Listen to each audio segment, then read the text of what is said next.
अस्सलाम वालेकुम students, welcome to the revision lecture of computer science class 8। आज हम लोग पढ़ेंगे मेमोरी एंड डेटा स्टोरेज के बारे में। ये रिवीजन टॉपिक्स ही हैं। तो लास्ट टाइम मैंने आप लोगों को जो वर्कशीट दी थी वो फिर कन्वर्जन के ऊपर दी थी, तो उसके आगे फिर हम लोग मेमोरी एंड डेटा स्टोरेज से रिलेटेड पढ़ेंगे।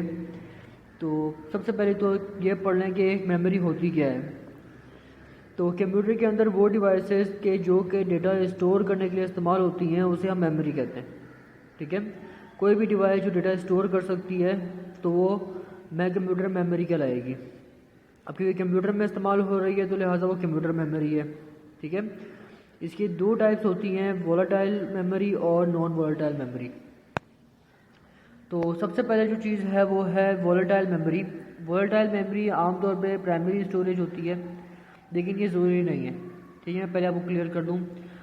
आम तौर पे जो है वो कंप्यूटर के अंदर जो हम नाम लेते हैं वोलेटाइल मेमोरी का, तो वो बेसिकली रैम कंसिडर होती है।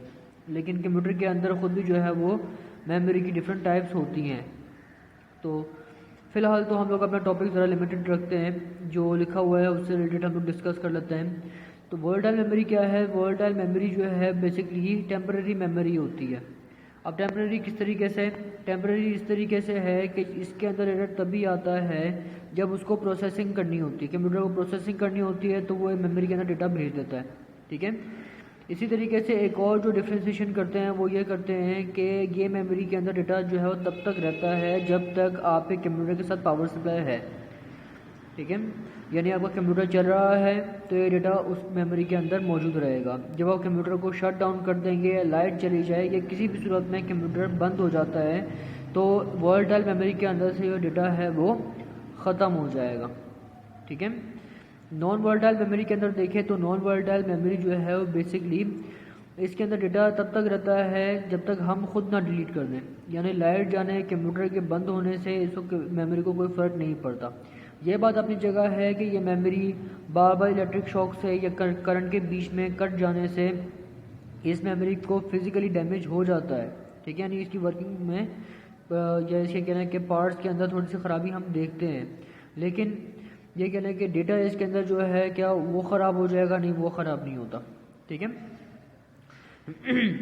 तो नॉन वोलेटाइल की जो एग्जांपल्स हैं उसको डिस्कस कर लें। नॉन वोलेटाइल के अंदर जो एग्जांपल है उसके अंदर है हमारे पास हार्ड डिस्क।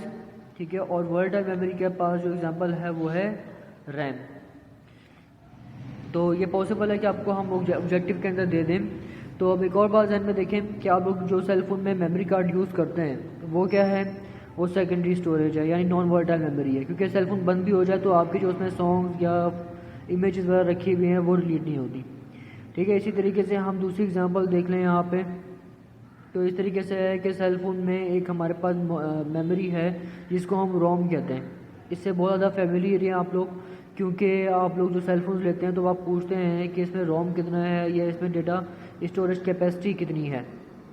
ठीक है, तो फ़ोन के अंदर भी जो है हमारे नॉन वोलेटाइल मेमोरी यूज़ होती है, क्योंकि आपको पता है कि ये बेसिकली हमारे चार्ज से चलती हैं। चार्जिंग ख़त्म हो गई या लाइट का इशू चलता है पाकिस्तान में वैसे भी, तो हमारा डेटा जो है वो लॉस होने का ख़तरा है। तो इसी वजह से जो फ़ोन के अंदर मेमोरी रखी जाती है वो नॉन वोलेटाइल रखी जाती है। लेकिन एक्सेप्ट इस चीज़ के अब आप ये ध्यान में रखें कि एक हमारे कंप्यूटर के अंदर या इलेक्ट्रॉनिक डिवाइसेस के अंदर ना एक मेमोरी ऐसी ज़रूर होती है कि जो कि प्रोसेसिंग के अंदर लिए इस्तेमाल होती है। ठीक है, वो रैम होता है। आगे हम डिस्कस कर लें data representation in computer memory. तो जहन में रखें कंप्यूटर के अंदर हम लोग आपको बार बार यही पढ़ाते हुए आ रहे हैं, कंप्यूटर के अंदर जो डेटा है वो सारा बाइनरी फॉर्म के अंदर होता है। और देखिए यहाँ पे फर्स्ट लाइन भी यही है कि इसने बाइनरी फॉर्म के अंदर डेटा रखना है, इसने बाइनरी फॉर्म के अंदर कन्वर्जन करनी है, जो भी इसका वर्क होगा वो बाइनरी फॉर्म के अंदर होगा। लेकिन हम ये देखते हैं कि हमारे जो स्टोरेज डिवाइस है ना उसके अंदर जो डेटा है वो बेसिकली आस्की फॉर्म के अंदर रिप्रेजेंट हो रहा है। ठीक है, अब ये आस्की बेसिकली क्या है? ASCII basically American standard code है फॉर इंफॉर्मेशन इंटरचेंज। अब बेसिकली इसका जो काम है वो ये है कि यहाँ पे डिफरेंट कैरेक्टर्स हैं। अब यहाँ पे उसने कंप्यूटर और यूज़र के बीच में ना इस कोडिंग स्कीम ने बेसिकली कंप्यूटर और यूज़र के बीच में एक कम्युनिकेशन पुल बनाया हुआ है। किस तरीके से कि हम जब ए लिखते हैं तो ये आस्की जो है वो ए कन्वर्ट कर देता है इन बाइनरी फॉर्म 8 बिट्स, और देन फिर कंप्यूटर को आगे हेल्प हो जाती है प्रोसेसिंग करने के अंदर। ठीक है, तो आस्की इसी तरीके से जब कंप्यूटर प्रोसेस कर लेता है तो वो देन दोबारा आस्की से जो है वो रिक्वेस्ट करता है और आस्की फिर इस बाइनरी फॉर्म को कन्वर्ट कर देता है इन न्यूमेरिक और अल्फ़ाबेट्स। ये एक टेबल इन्होंने दिया हुआ है आस्की का। ये जब रखें यहाँ पे 32 से स्टार्ट हो रहा है, तो मैं आपको क्लियर कर दूँ कि 0 से 31 तक ना ये स्पेसेस हैं, यानी इनमें एम्प्टी वैल्यूज़ है। इसके लिए कोई वैल्यू, कोई नंबर, कुछ भी गिवन नहीं है, कोई कोड नहीं है इनका 0 से 31 तक का। लेकिन 32 से हम आगे ऑनवर्ड बढ़ें तो देखें 32 पे SP है यानी स्पेस, तो उसके लिए हमारे पास जो कोड है वो 62 है। यानी हम लोग जब कीबोर्ड से स्पेस प्रेस करते हैं, स्पेस बार दबाते हैं, तो कंप्यूटर को पहले एक कोड जाता है कि भाई 62, और देन 62 पे फिर वो क्या करता है, उसको कन्वर्ट कर देता है और फिर जो है फर्दर उसमें कन्वर्जन हो जाती है। ठीक है, इसी तरीके से हमारे पास है एक्सक्लेमेशन बेसिकली इसकी वैल्यू जो कोड है वो क्या है 63 है। तो हम लोग बेशक कंप्यूटर से जो है वो एक्सक्लेमेशन प्रेस करें, ठीक है, लेकिन क्या है कि कंप्यूटर पहले इस 33 को कन्वर्ट कर देगा बाइनरी फॉर्म, आरसी कोड के थ्रू कंप्यूटर जो है उसको कन्वर्ट करेगा 33 को बाइनरी फॉर्म में और देन फिर प्रोसेसिंग हो जाएगी। अब अक्सर ये सवाल आता है कि हम इसको याद कैसे करें, तो बेटा एक चीज़ मैं आपको क्लियर कर दूं कि याद करने वाला इसमें ना थोड़ा सा इशू होता है बच्चों को।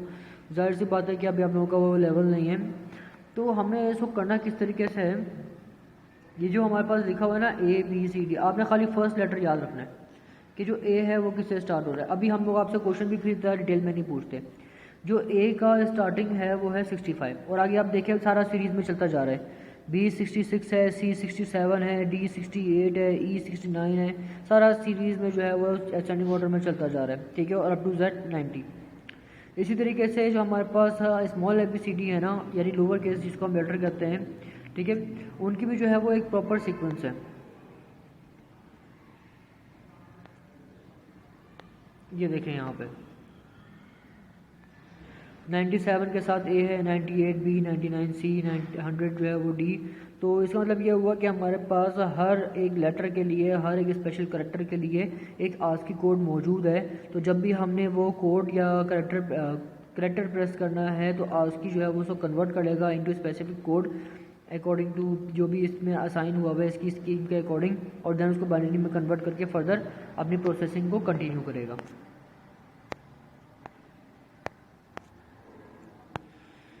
अब स्टोरेज डिवाइसेस हैं। अब स्टोरेज डिवाइस क्यों यूज़ होती हैं, बिल्कुल हम लोग मेमोरी में पढ़ चुके हैं कि storage device basically data store करने के लिए यूज़ होती हैं, और स्टोरेज डिवाइस में दोनों चीज़ें शामिल हो जाती हैं। यानी मेमोरी में जैसे कि हमने पढ़ा है, तो मेमोरी हो या स्टोरेज डिवाइस हो, ये दो टाइप्स की होती हैं। और कौन कौन सी होती हैं, नॉन वोलेटाइल और वोलेटाइल।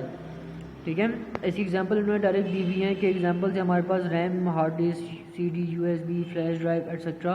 तो ये सारी जो है वो हमारी स्टोरेज डिवाइस की डेफिनेशन एग्जांपल्स हैं। जो डिफरेंस है मेमोरी के अंदर और स्टोरेज के अंदर वो इन्होंने डिस्कस किया हुआ है। यहाँ पे देखें इसको,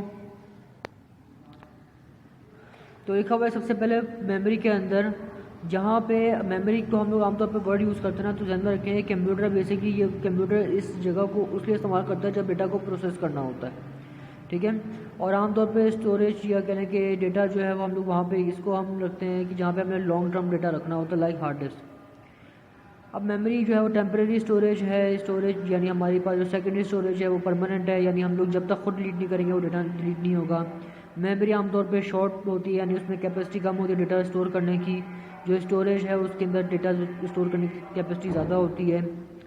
ये जो मेमोरी है उसकी स्पीड यानी कंप्यूटर से डायरेक्टली कनेक्ट होता है तो इसकी स्पीड ज़्यादा होती है। ठीक है, यानी एक्सेस और उसमें से डाटा निकाला जाता है, इजीली फास्ट एक्सेस होता है इसके अंदर। स्टोरेज के अंदर जो है वो लो प्रोसेसिंग स्पीड है। ठीक है, मेमोरी को हम लोग प्राइमरी मेमोरी भी कहते हैं और स्टोरेज को हम लोग सेकेंडरी मेमोरी कर लेते हैं। इसके बाद memory measurement of size of computer memory है। तो इसमें देखें कि हम लोग जब जो मेमोरी को मेजर करते हैं वो किस तरीके से करते हैं। सबसे पहले तो ये है कि आपका जो डेटा है प्रोसेसिंग के लिए जो फॉर्म होती है कंप्यूटर यूज़ करता है वो बिट में होती है, 0-1 के अंदर डेटा प्रोसेस होता है आपका। लेकिन आपका डेटा स्टोर होता है, या कम से कम जो एक मिनिमम यूनिट है डेटा स्टोर करने के लिए, वो बेसिकली आपके पास है बाइट।